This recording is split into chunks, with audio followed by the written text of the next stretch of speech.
Ever since I spoke with Tina Seelig on the podcast a few years back, I find myself reflecting on so many of the insights she provided. But Tina's statement, you need to question the questions that you ask, because those questions determine the frame into which answers will fall, is one that has fundamentally changed the way I look at problems and the way I approach solutions. Tina has become a good friend and continues to mentor and enlighten me. In addition to the many roles I share in her introduction, Tina now serves as the executive director of the Knight Hennessy Scholars Program at Stanford, which is an amazing academic opportunity for graduate students across disciplines on our campus. Enjoy this best of episode recorded during quarantine and enjoy the wisdom and creative sparks Tina provides. There you are, staring at the blank screen. What do I say? How do I say it? Where do I start? If you're like many of us, having to communicate in high-stakes situations can really zap your creative juices. Finding inspiration and catalyzing your creativity can really help.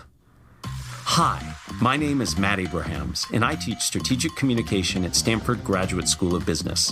Welcome to Think Fast, Talk Smart, the podcast.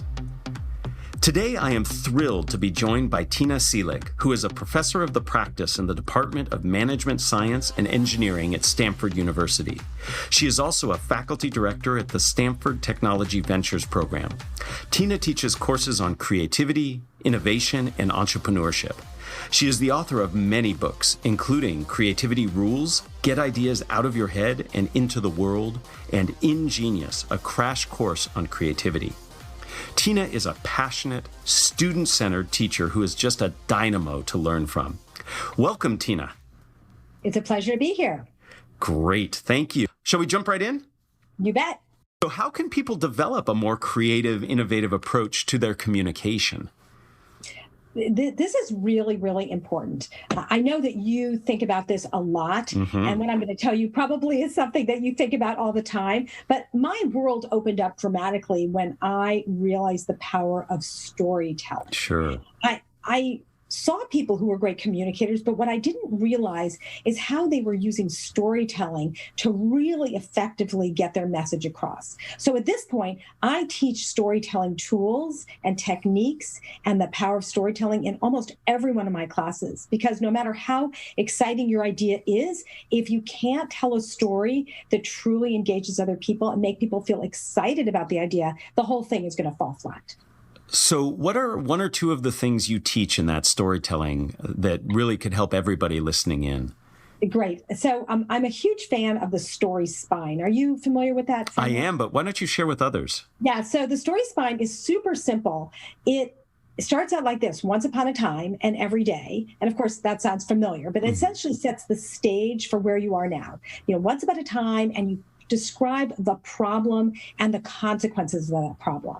And then after that is until one day. And that is your intervention. That's what you're going to do that's going to change the plot.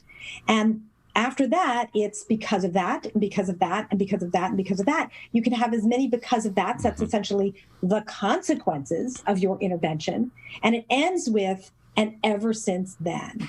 Okay. And so it then paints a picture of the world after your intervention has essentially been adopted by the world. So it goes once upon a time and every day until one day, and because of that, and because of that, and because of that, until finally and ever since then.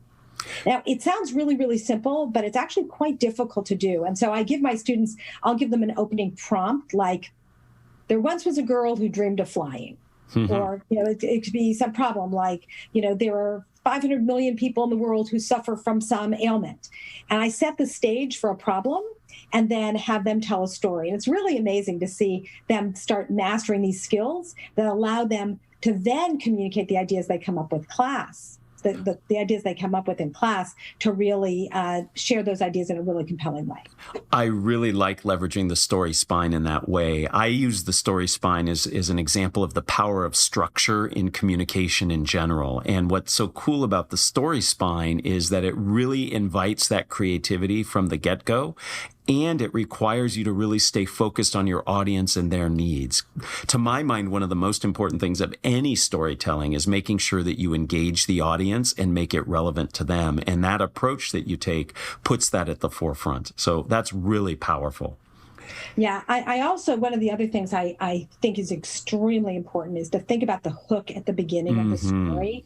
And there's so many ways to have a great hook. It could be a really surprising fact. It can be something funny. It can be a question. In fact, I usually like to start with a question, a provocative question, because it very clearly engages the audience in thinking about, wow, how would I answer that question? That's a really provocative question.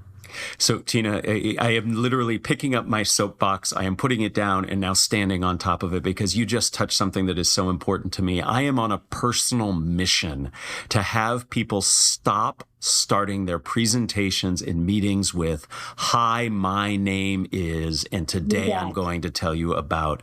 That is so banal, so boring. And what you just mentioned about how to start in a provocative, engaging way can dramatically change an interaction, a communication, and it certainly helps in storytelling. So thank you for giving me an opportunity to share that we have to change the way we start, because it puts people in a position of passiveness and disengagement if we don't do it right. I completely agree. In fact, here's a fun thing that you might want to try in your classes as well. Just a couple years ago, we started a new program, and the students would go around the room and introduce themselves. And they do this like, "I'm Joe Schmo, and I study this, and my research is that," and everybody's, snoring.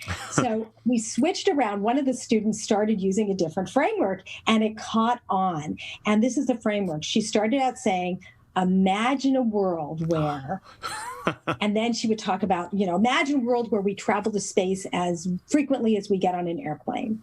And then she'd say, "And my name is so-and-so, and this is what I'm excited about, and this is what I'm studying that's going to help me get there."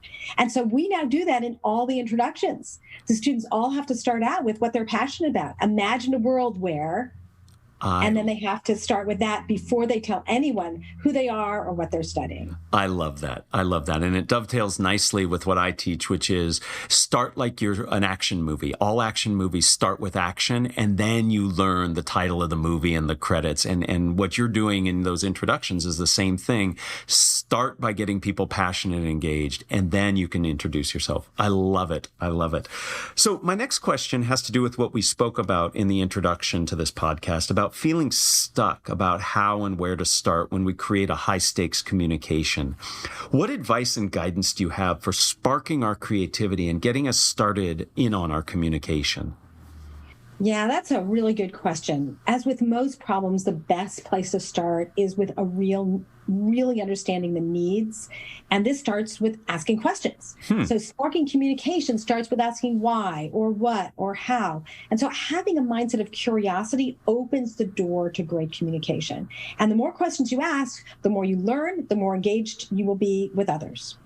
Yeah, I think a lot of us go into these things saying, "I have to say all this," or "This is my time limit," and I feel a lot of pressure. And I really like this idea of asking questions. Do you have other advice on question asking? Oh my goodness. I spent a lot of time in my classes teaching students how to ask questions. The question you ask is the frame into which an answer will fall. And this might sound like, what are you talking about? But I can give you some really interesting examples that hopefully will just blow your mind and make you realize how powerful this is. I would love for you to do that. I'd love to hear some examples, because that statement about the frame sounds very Zen-like. So I'd love to hear what it means. It is actually. It's so core to everything we do. I can give you several examples. In fact, let's start with a simple example, okay? I could ask you to build a bridge, and you can go off and build that bridge. Or you could come back and say, "Well, Tina, why do you need a bridge?" And I'd say, "Well, I need a bridge to get the other side of a river." And you go, "Wow, well, there are lots of ways to get to the other side of the river." I mean, Matt, how many other ways are there to get to the other side of a river? What could you do? I could think of 3 or 4 different ways right away. Get a boat, swim across, things like that. Right, exactly. A tunnel, a hot air balloon, all sorts of ways to get across. So if I ask a question, how to get across the river, it's a really different solution set than how do you build a bridge. But my favorite example is when I use in my classes where I have the students come up with all the things they hate about their suitcase. Of course, we're not using as many suitcases right now, but we're not traveling as much. But, say, what are all the things? And they quickly make a list of, oh, it's too heavy. The clothes get wrinkled. The wheels get locked. The handle doesn't work. All sorts of things. It's not the right size. And so I go, okay, great, go design now a brand new suitcase. And they come back with all these new fancy suitcases with all of these new features. And they think they've done a good job until I say, did we ask the right question? Because the real question is why, just like why do you need a bridge? Why do you need to go across a river? The question is, why do you need a suitcase? Now, so the initial answer, people think I'm just being flippant, and they go, well, to carry my stuff. But that's actually not why you use a suitcase. Nobody likes to carry a suitcase. We use a suitcase despite the fact that we hate packing it, we hate dragging it around, we hate it getting lost, we hate storing it, and yet we use it and we assume that we need a suitcase. But the real reason, when you start going down that rabbit hole, you start realizing the real reason you use a suitcase is to have the things you need at your destination. Sure. So how might you solve that problem? And they look at me and go, well, that's kind of interesting. How might I solve that problem? And I urge them to think not just today, but what could you do in 5 years or 10 years or 50 years to solve this problem? So you could say, well, what if I had 3D printed clothes? And so essentially my closet, had a virtual closet in the cloud. Okay. So that when I get to my destination, I go, gosh, I really wish I had a jacket. I'm going to print out my down jacket. Or, gosh, I really wish I had hiking boots, and I print them out. And at the end of your trip, you kind of melt them back down. They go back up in the cloud. Or maybe there's Airbnb for clothes, right? You go somewhere and you rent all your clothes and then you give them back. Or maybe your suitcase, maybe you have one suitcase that travels around the world independent of you. And you just go online and say, suitcase, go to Paris. Suitcase, go to Rome. And it tells you. So the fact is that you need to question the questions you ask. And this is one of the most powerful things you can do to unlock really, really innovative solutions. Well, first, I'd love to live in that reality because I hate schlepping suitcases. But second, the idea that we have to question our questions to spark creativity can help in not just creating communication, but I think in lots of facets of our life. Thank you for sharing that. As you've just demonstrated, you're a master teacher, and I know you have embraced virtual teaching, as many of us are having to do.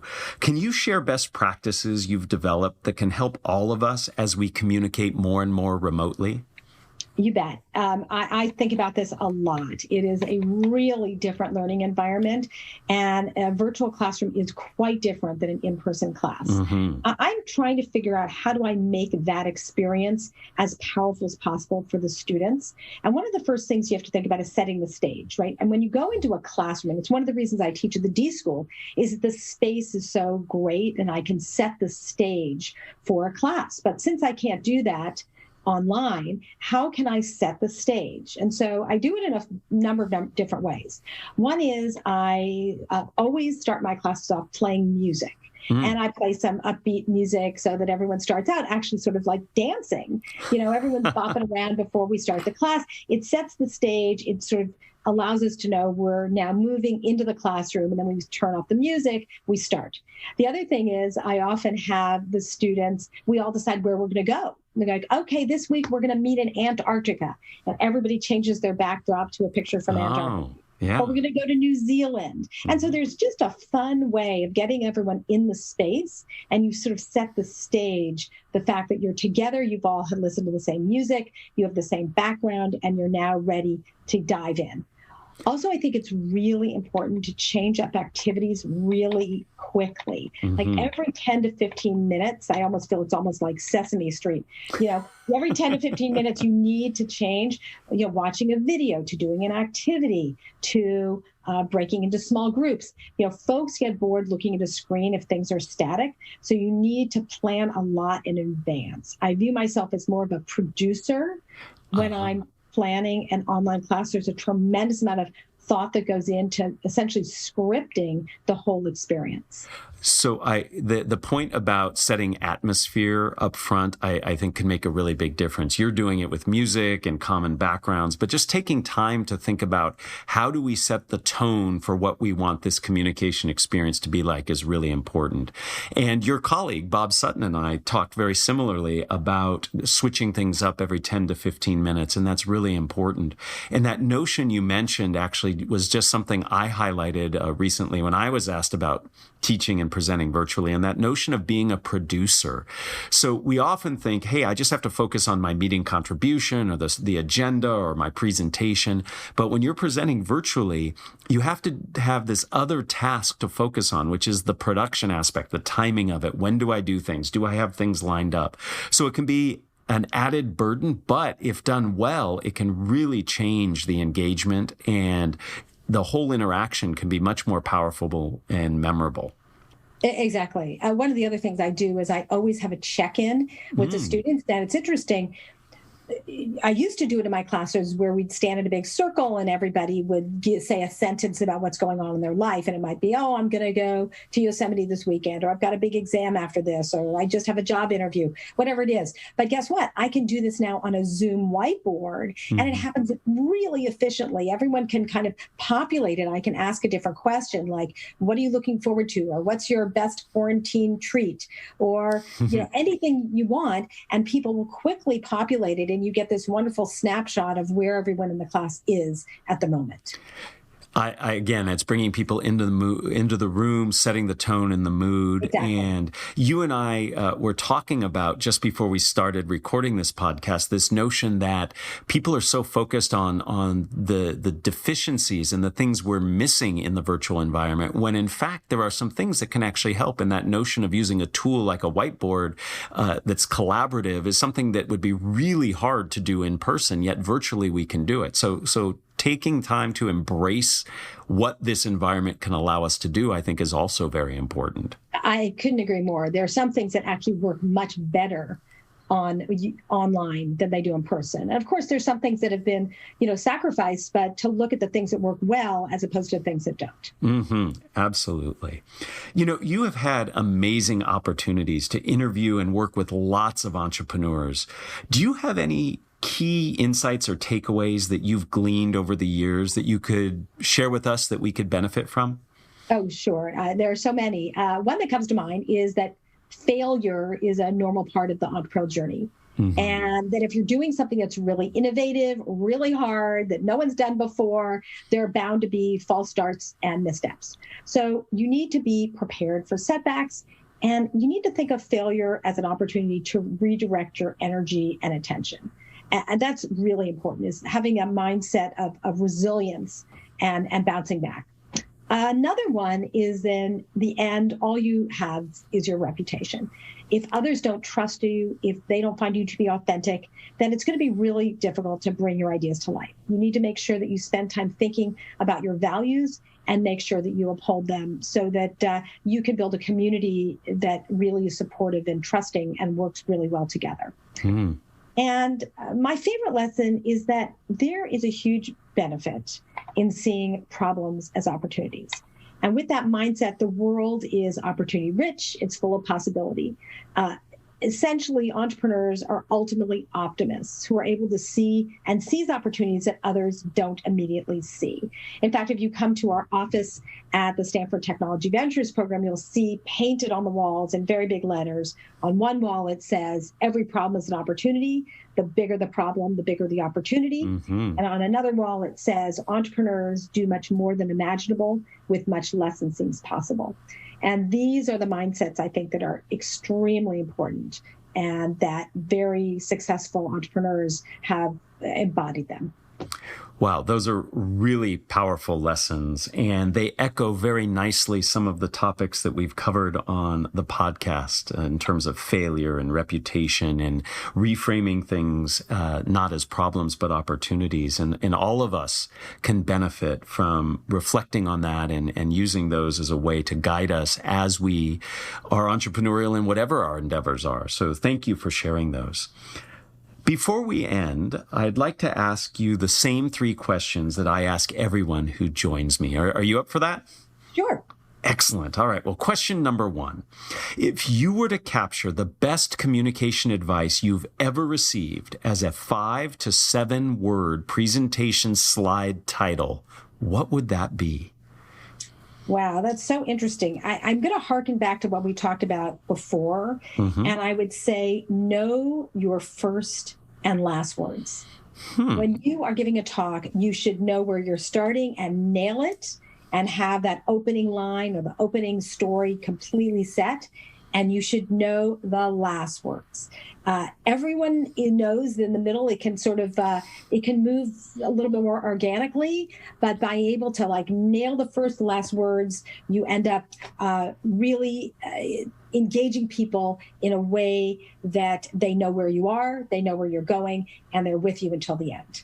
That is such profound and useful advice. A lot of people get nervous, so they really focus on what they want to say first, but many people just figure, when I get to the end, I'll just know how to wrap it up. And I'll tell you, in all my work that I do, the most frequent ending I hear is, I guess we're out of time. Thanks. Exactly. Ridiculous. Or they just sort of trail off at the end and turn around and walk off the stage. Right. So that advice, very sagely, not only should you know the first words, but also those last words. Great. Let me ask you question number 2, and I'll be very curious to hear your answer to this. Who is a communicator that you admire and why? We have had so many amazing speakers. I think the most compelling speaker I have heard on our stage is Sal Khan, founder of Academy. He is the only speaker in the series that has ever received a standing ovation. Wow. His storytelling ability is incredible. He's super funny. He's really humble. And he used such motivating examples that everyone was sitting on the edge of their seat. I have to say, I just aspire to being such a masterful storyteller and communicator as he is. Very cool. I have seen him speak, and I completely agree. And I have to fess up to something. He actually exercises at the same gym that I belong to, and I have wanted to go up to him, but I am way too intimidated. So, he's so humble. You should just go say hello. I will, but I'm often really sweaty anyway. But no, he's a great speaker and a great guy. I told you to do it. Okay, I'll say Tina told me, and I've learned in my life, Tina, that if I follow your advice, good things happen. So thank you. All right, question number 3. What are the first 3 ingredients that go into a successful communication recipe? Well, it's interesting. I do a lot of public speaking, and I did a little exercise a couple of years ago, a project called 60 Weeks to 60. And in the 60 weeks up until my 60th birthday, I gave myself different challenges. And one of them was that I went to a professional speaking coach. And she was amazing. She watched videos of my talking. And some of the most important things I learned from her were to stand tall, just hold the space. Sometimes, there's a tendency to want to rush through what you're saying and to kind of feel like somehow you're taking up people's time, but they're there to hear you. So you want to stand tall, slow down, and tell a story. Those 3 bits of advice are fantastic, helpful, and direct. And many people, if they were to take time to watch their videos and have others give them feedback, would note exactly what you learned, that these are things that we often don't do, and yet they make a big difference. Stand tall, slow down, tell a story. Great advice. And Tina, the whole conversation was fantastic. Thank you. As I knew would be the case, your insights and ideas about creativity and communication were spot on, very helpful, and everyone listening can benefit from taking the bits of advice you shared into practice and really thinking about how they themselves can be both creative and innovative. Thank you so much. Thank you. It's been a pleasure. Thank you for listening to Think Fast, Talk Smart, the podcast, a production of Stanford Graduate School of Business. To learn more, go to gsb.stanford.edu. Please download other episodes wherever you find your podcasts.